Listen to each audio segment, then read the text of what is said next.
Well before World War II, dozens of American women had already made an indelible mark on aviation. Harriet Quimby, Bessie Coleman, Amelia Earhart, Jacqueline Cochran, and Nancy Harkness Love were only a few of the incredible female record-holding pilots.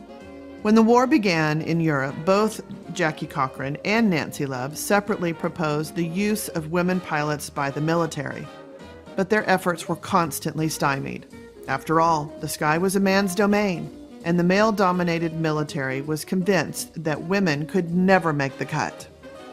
Cochran even wrote First Lady Eleanor Roosevelt, making an urgent case for a women's division of the Army Air Corps to be established to relieve men of stateside pilot duties.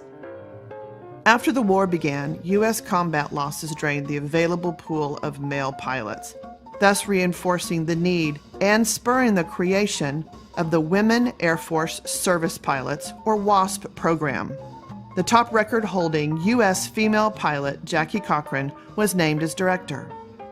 Beginning in 1943, more than 20,000 women applied, with requirements that included a pilot's license and at least 100 hours of flight experience. A total of 1,830 were accepted, and 1,074 actually graduated. Each had to pay their own way to the training facility at Adventure Field in Sweetwater, Texas. There they were trained the Army way by military flight instructors, many of whom held great and open contempt for their female trainees.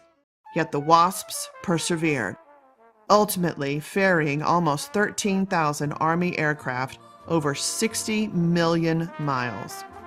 38 women lost their lives, either during training or on active duty missions. Since the WASP project was never militarized, these female pilots were considered civil service employees, which meant they had no access to military perks. This included funerals. The women who had willingly given their lives in service to their country had to rely on family members, friends, and even fellow WASPs to see that their remains were returned home for burial. In late 1944, the WASP program was deactivated, and the women returned home with little or no thanks or appreciation. Not only unheralded, but virtually unknown by their own country. Their official records were closed and sealed by the Army, and it wasn't until 1977, the same year the Air Force graduated its first post-WASP women pilots, that Congress granted veteran status to those who had served. In 1979, over 35 years after their service, they were finally issued official honorable discharges. 30 years later, in 2009, they were awarded the Congressional Gold Medal. And yet, even then, their incredible story remained untold, until now.